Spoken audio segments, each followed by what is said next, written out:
Okay, folks, this is another exciting segment where we talk to a happy Exo client and can give us some tidbits of what they get out of the product, and hopefully we can all learn something from it. It's my great pleasure to bring in Steve Muscroft-Taylor from Buro Seating.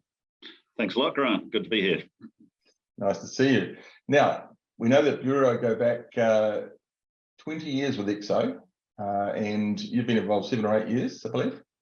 Yeah, that's correct. Exo was here when I turned up, so yeah. So Steve, well, tell us about Buro Seating.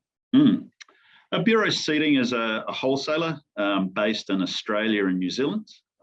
So essentially we procure our product from Asia, bring it in and warehouse it ourselves or through 3PLs, third-party logistics partners, and then we send our product to resellers.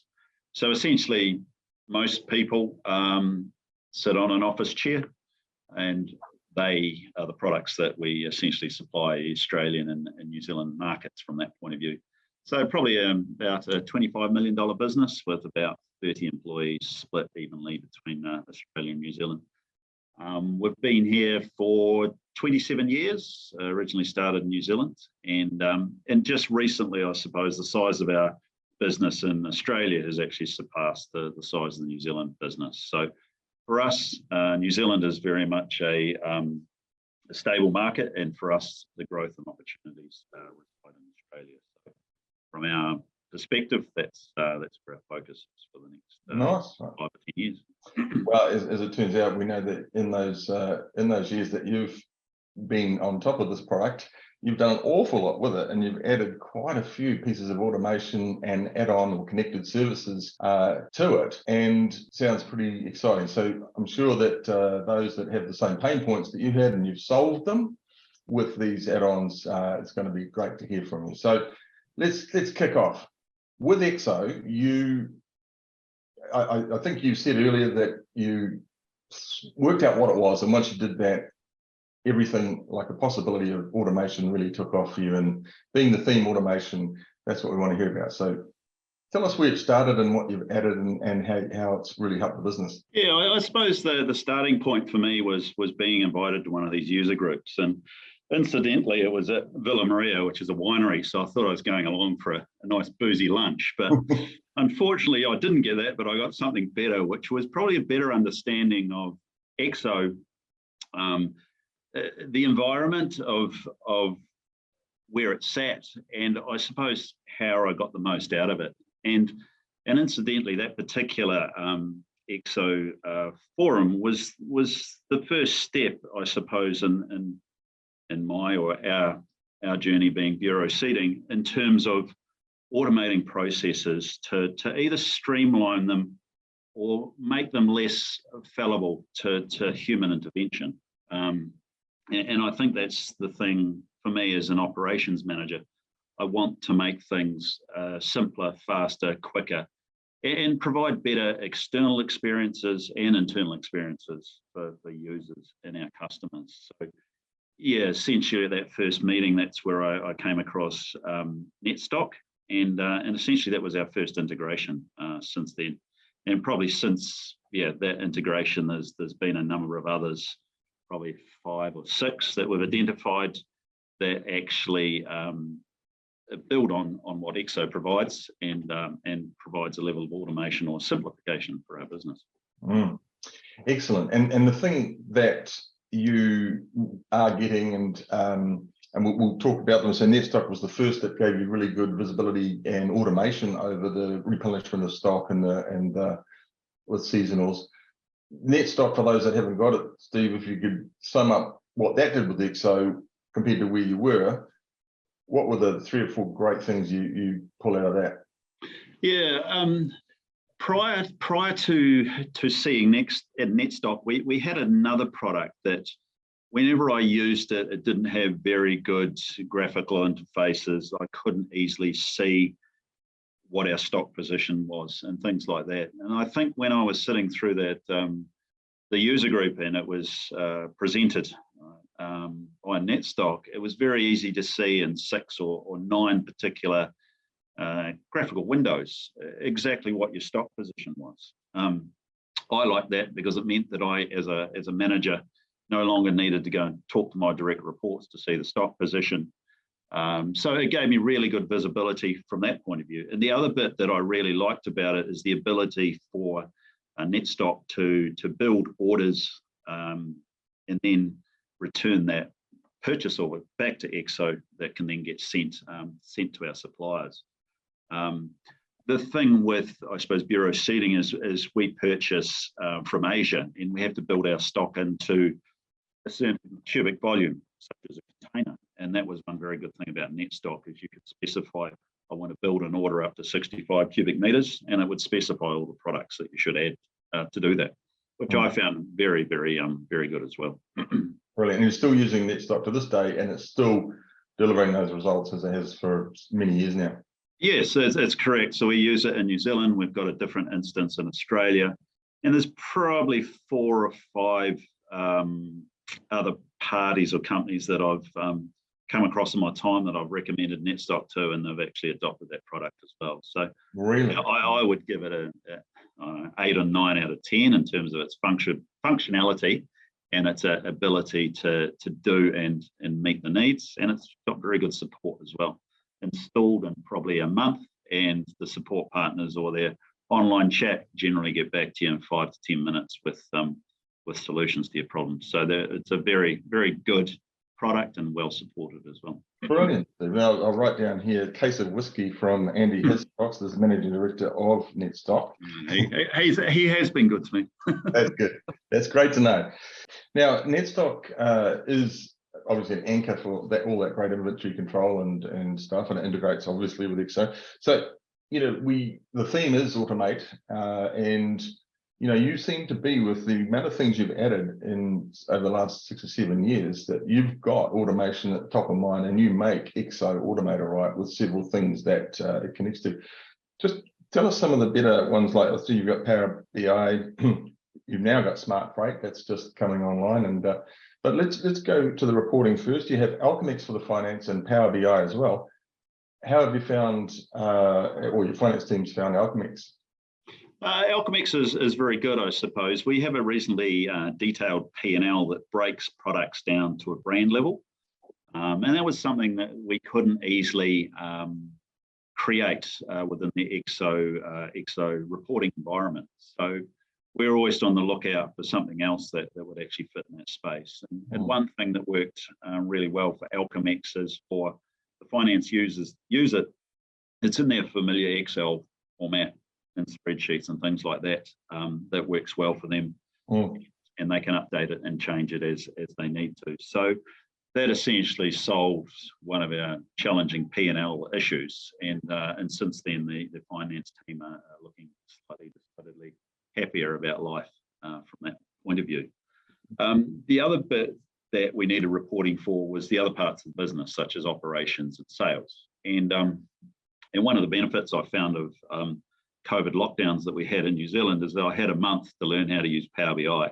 So Power BI had always been on my radar as a Microsoft product that potentially had great opportunities to link with multiple databases to generate really weird and wonderful reports. So I did spend the time during lockdown actually understanding how Power BI worked, understanding how the Exo database was structured in the background, i.e. which tables do I need, which fields do I need, what are the unique links between those sorts of things.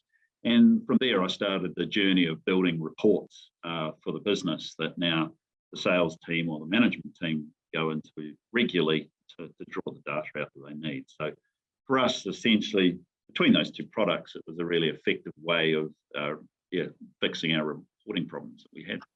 Agreed. Again, that's all automate now, right? So you've got the efficiency is where people can access their own reports in real time and serve themselves. They're generated pretty much up to date, if not up to date, but at least in the last 24 hours. So for sales and things like that, that sort of stuff's awesome. That's nice to hear.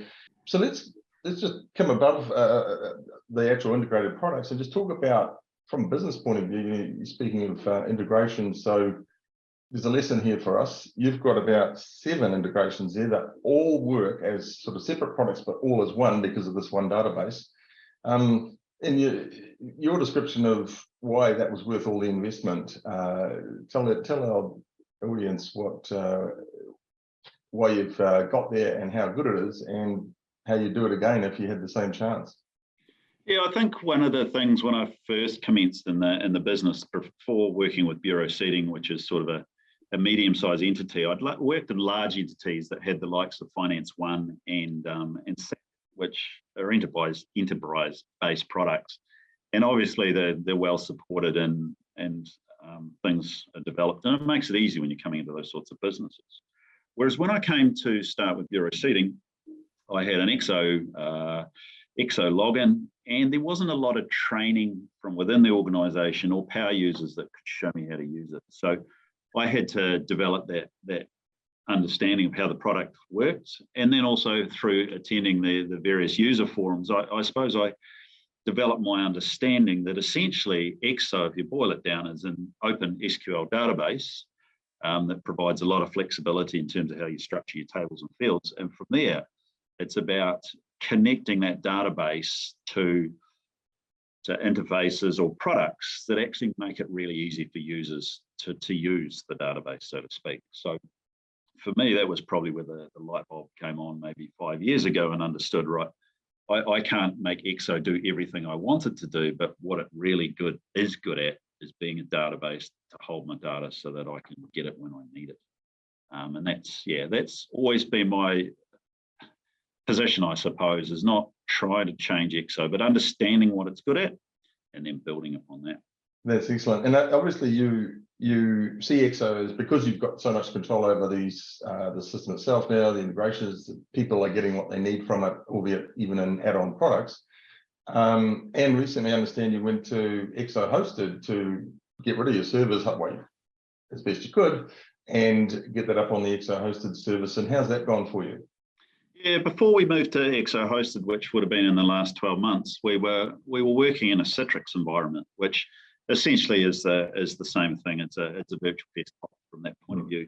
The challenge that we had with Citrix is it did take a very long time for users to be able to log on. Now, that being said, Citrix is obviously a reasonably secure environment, so from that point of view, it worked. But people get frustrated when they want to log into Exo to get a sales report or whatever the case is, log into the system to get anything else. It could take up to 90 seconds or 2 minutes to be able to get there. One of the benefits of moving to Exo hosted is that it's very quick to launch the app. You can either have the app as an app on your desktop, or you can run it in a browser window. And just accessing your data is very quick from that point of view. During the move from Citrix to Exo hosted, we also moved from your standard database configuration for holding your data, a Windows server, into SharePoint as well. So essentially we needed to run both those projects at the same time. So now users can access SharePoint on their local machine, and they can also access SharePoint within the hosted environment as well. So essentially they have access to their data no matter where they are or how they access it, which has also been very beneficial for the organisation as well. No, that's fantastic. To think that you can keep an Exo product that is 20 years old now, Exo, a little bit more, and yet you've got it in a browser and can use it anywhere in the world on any browser-enabled device or internet-enabled device. Just another step in the modernisation of a very stable system that Exo is. That's brilliant. That is so true, and it's wonderful to hear that you've got control of the beast. You've got some great things in it, and it works well for you. And obviously, you might just keep going and adding to it, because you know there's a big gap between Exo and the next level up that you came from, and you're into the millions and millions for those products. But gee whiz, you're getting a lot out of Exo, and that's exciting. I hope our audience have heard a few bits and pieces there that might pique some interest with them, given the success you've had with it. So thanks very much. No, that's all good, Grant. Not a problem. Yeah. Onwards and upwards. Thanks so much again, Steve, for your time today. All the best. Thanks, Grant. Cheers. Thank you, Grant. It's a pleasure today to welcome Jean-Marie Van Niekerk from Acu-Tech.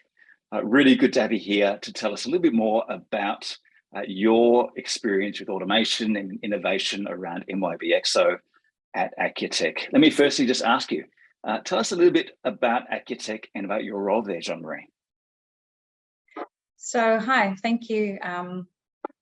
Acu-Tech is a manufacturing company. So we manufacture polyethylene pipe here in Perth, in Maddington,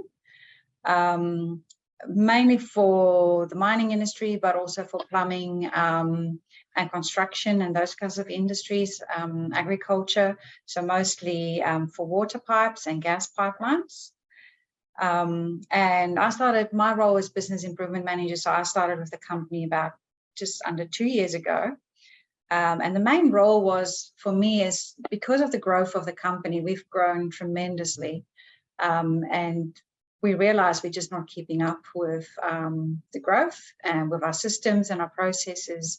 And we needed some automation and just seeing what we can do to become more efficient.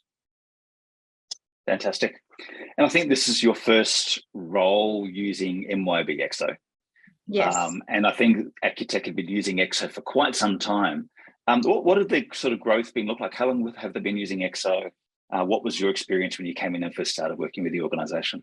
Well, I've been told that it was about 2007, and they had about 10 staff where they were looking, and one branch only here in Perth, and they were looking for an ERP, and they wanted something that's scalable, and obviously they had big plans to grow, and they picked MYOB. Now we have 250 staff, and we've got 4 branches nationally, and we're expanding to a second fabrication location in Australia. So when I started, yeah, it was pretty easy, user-friendly, and easy to use the system. And yeah, it was important that the system was scalable and that there was some custom changes we could make that would fit with our business processes, which was great to see that it can be done. But we also looked at some integrations with some third-party solutions just to help us with our specific workflow to manufacturing, which was quite different than, I guess, most other companies. Okay. So in terms of your role as business improvement manager, really you were brought in to really focus on that whole area of productivity and efficiency and automation. How did you go about sort of prioritizing the tasks ahead with the particular areas of focus that you identified, or was it really driven from sort of management or board in terms of these are the pain points for us, and how can you help us use technology better to address those? It was probably a bit of both. The management or the owners certainly knew their pain points to start off with, and it was very much around the warehouse that we had, just some automation there. It was a very manual process. So that was probably one of the biggest projects that said, look, can you please help us out with this? But then it was also, you know, just going through the business, different departments, and just assessing and, you know, understanding where the pain points are and what we can do better, and just doing some research and seeing what's out there and how other businesses are doing it and what's best practice, just to bring us in line and to be able to offer that value to our customers. That's great, Jean-Marie. So what have you done in terms of using Exo to help automate and improve efficiency? Can you give us an example of some of those projects that you've undertaken? Yeah, we've been quite busy actually. I would say we've split it into 2 separate categories. So one would be just custom changes to Exo, little tweaks that we were able to make just to fit our workflows. And the other one would be integrations with third parties. So some examples of custom changes, one of the biggest one we're currently still working on and rolling out quite soon is the automation of work orders, which is a significant thing for our business in manufacturing. It's going to save us so much time and admin, and inaccurate stock as well. You know, our stock's not accurate because of the way we do it currently. We sort of found a way around it, which is not quite right, and quite excited to have that up and running. Also something like just automating back orders for our sales team, you know, because yes, you can rely on people doing the right thing and putting something on back order when it's required, but we had a lot of stock pinching issues where, oh, it's my stock, no, I need it before you do. And so it caused a lot of drama in our transport team, and we weren't able to offer our customers the best service that way. So by automating our back order process and forcing it into back order, even though the salesperson might not want it to, it streamlines our process, and it just ticks off some of those boxes for us. Then integrations, we've done a lot, and it's really, I was really pleased to see that we've got an ERP system that can facilitate that, because, you know, there's so much out there. There's so many third-party solutions that can just help us enhance, I guess, our processes without having to change the ERP or anything like that. And that was really good for us, because that's a huge change management for us. And some of the third-party solutions, for example, was NetStock that we successfully integrated. And that's for our purchasing department. And that really helps us to be able to demand or to forecast the purchasing demand for us, which we really didn't have before, which was great. Probably one of our bigger ones is Exo, which is our warehouse management system that we're working on to integrate with Exo as well. And then we've got Zoom VoIP. We've been using that, which has been great.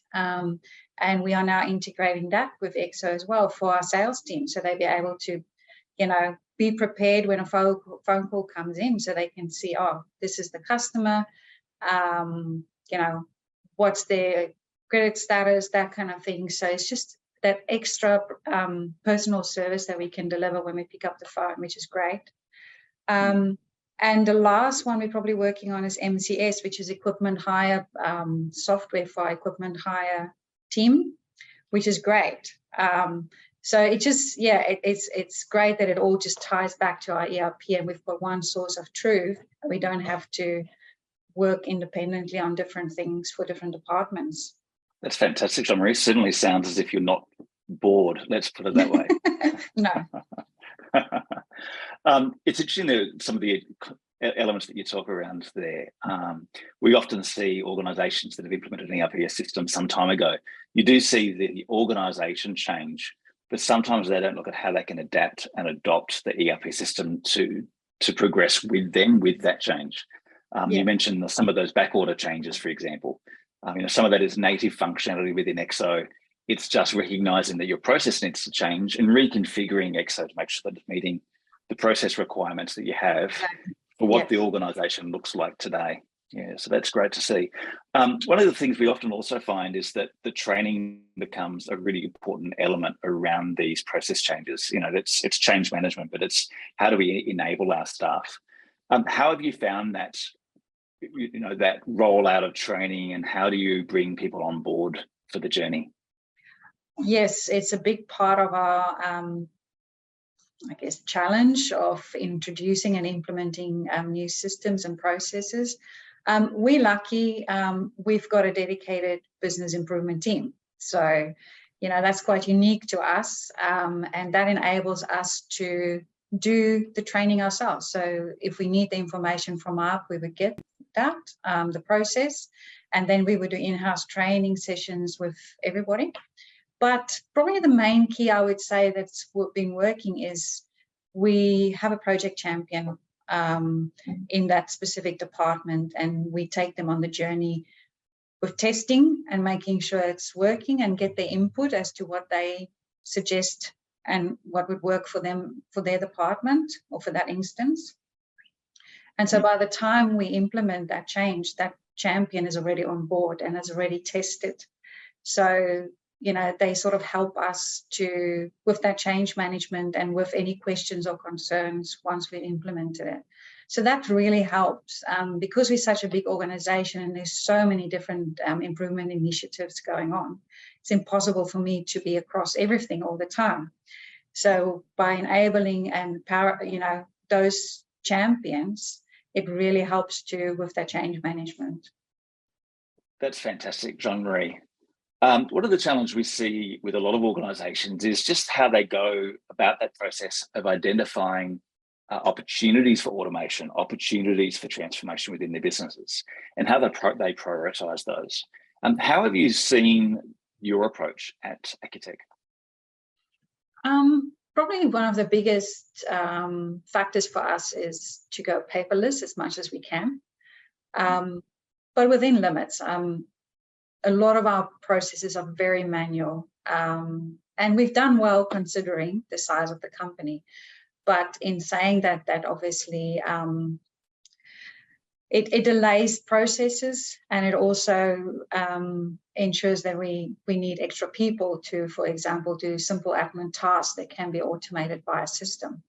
So those would be the first things we would look at in those areas of the business to see if we can automate that. But then other than that, it's also just spending time with departments and understanding, being on the floor and understanding what they do. And it's not always about getting rid of paper. It's about efficiencies. It's about how can we do this smarter and quicker to save money and rather spend that time on something else that's more valuable for the business. And that's how we would prioritize that. It's also about a need in the business. So depending on, I guess the severity of the pain point and the impact that has on the customer and the business. And then based on that, we would prioritize. So for example, the warehouse management system is a huge priority for us because it runs across multiple departments for us, and the efficiencies we can have from that is just mind-blowing. So, and it's not that we are keen to let people go or anything. It's just like, the time we save, we can utilize those people in other areas of the business. Absolutely. It is about that combination of people, processes, and technology. And it's great to see how you've really gone deep into the processes of the business, how you're identifying the technology and how you're identifying how Exo can support you with those transformations, and just how you're working with your people to take them along that change. And so out of interest, what other improvements do you have planned for the future? What's next when you've bedded all of this in? Well, we are actually developing our own production software in-house, which we're very excited about. We've got tablets on the lines in our factory at the moment, so we've got some automation there, but we're talking about a system that's basically going to automate a lot of things for us and it's also going to be integrated with Exo, so it will basically take the order, the sales order, create and the work order, and then send that to our production and scheduling tool to then say, look, this is how much pipe you have to make for this customer. So we're really excited about that. It's a big project for us. We've got our own in-house developers doing that. But that's a big, and we're setting up a new factory in Queensland as well. So we'll have 2 factories, which we're really excited about, that we can really make sure that we are efficient as possible. That's really exciting, Jean-Marie. Sounds like there's plenty ahead for you and plenty ahead for Acu-Tech. Really great speaking to you, Jean-Marie. Thank you so much for supporting us here today with our client success story. Thank you. And I'm going to hand back to you, Grant. Okay, ladies and gentlemen, I'm sure you're going to be really interested in this story with Greg and Julian Ura from Caronlab, and makers of some very special products that I'll let them describe. Welcome, Julian and Greg. Thanks, Grant. Good to be here. Yeah, and you're users of Exo. You've probably had it for 14 or 15 years, and it sounds like from the automate theme, you've got some really good stories about good improvements through using some automation. Mm-hmm. Yeah. But yeah, that's great. Now, so everyone would love to hear about that. Firstly, tell us a little bit more detail about Caronlab. So we're a beauty products manufacturer. We manufacture hair removal waxes predominantly for the professional beauty industry. We service about 60% of beauty salons in Australia, where we export to 29 countries around the world. Yeah, we make waxes predominantly. We also make hair lotions and hand washes and sanitizing gel and that all sort of cosmetic products like that. Great stuff. Okay. Now, well, that's an excellent story to be exporting to 29 countries, as well as being, well, over 50% of the Australian market. So congratulations there for a start. Yes. It's nice to know that for 14 or 15 years, the lovely Exo has been there with you all the way. And of course, we know that these things are often not perfect and we've got to keep working on them. But your story, I think, with the addition of getting your inventory under control and using one of the automation products we love, NetStock, walk us through that. So when did you do it, and how did you go from where you were and what it did for you where you are now? Yeah, so I suppose we started with NetStock was the first thing we started to automate back in the day, because we were always concerned about running out of stock, like and our deliveries on time in full were okay, but it always seemed to be a scramble, you know. And we thought, well, if we could manage it a bit better, then I think our accountant at the time, Ben, he was here, and he talked to some sales reps and recommended NetStock, and yeah, that seems to be working pretty well. We have inventory in 3 warehouses, the one here in Australia, and then we've got one in the UK and one in the US, so that sort of lead time trying to have things in the US in time, you know, allowing for the 6 or 8 weeks in transit, depending on pre or post COVID.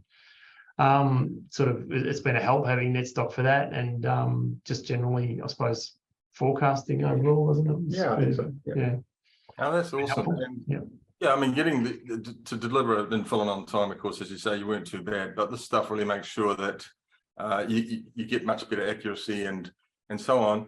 Yeah, I guess one of the other things with that, a lot of our stock is made for stock. You know, we sell from our stock product, so it's probably more about helping us control our stock volume, like our finished product manufactured items in the warehouse, more than it is about making sure that it's done on time. On time for an order, yeah.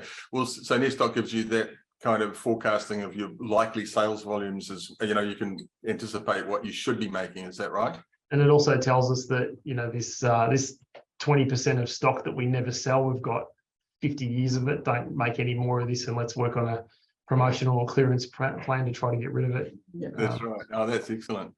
Now, your stock inventory value, one of the biggest promises of NetStock is, of course, to stop that or reduce and minimize to probably hopefully the most optimum levels of investment in stock. So you saw a marked improvement in that once you got NetStock tuned. What sort of improvement?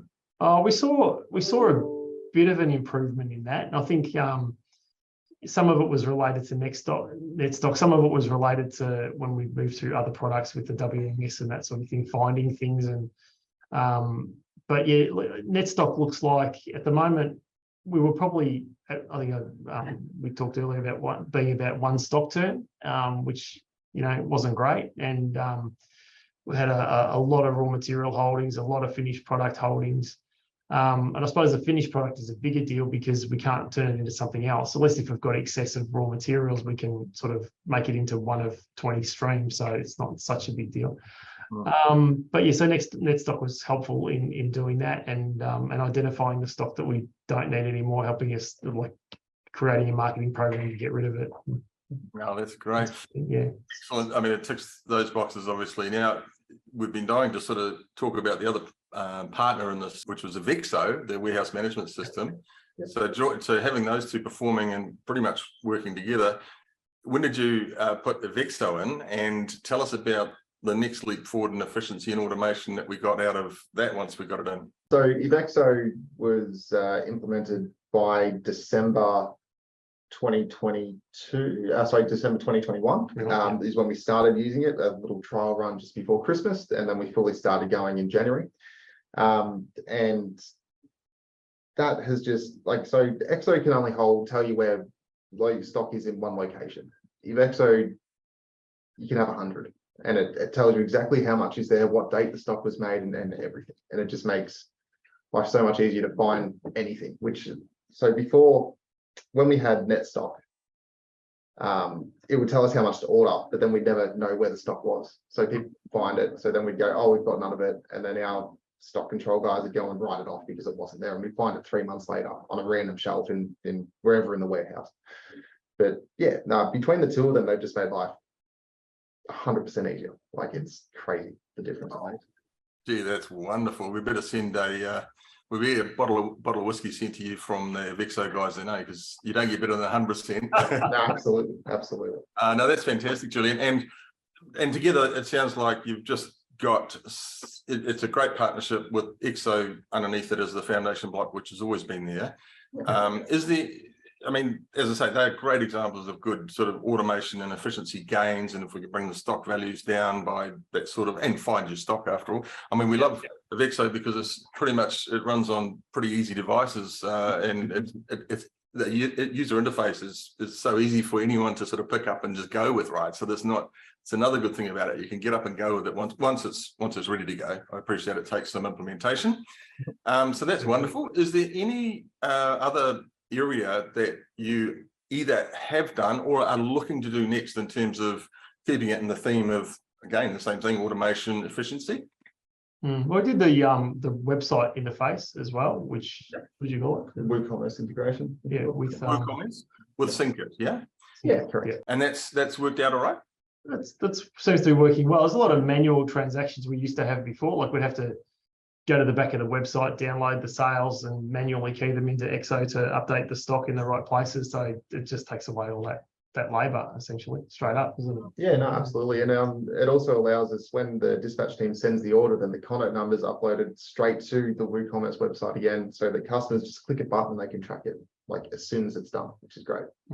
Oh, that is unbelievably fantastic as well. Automation efficiency. I think that's called the swivel chair, where someone has to sort of grab something from here, swivel around and enter it over here.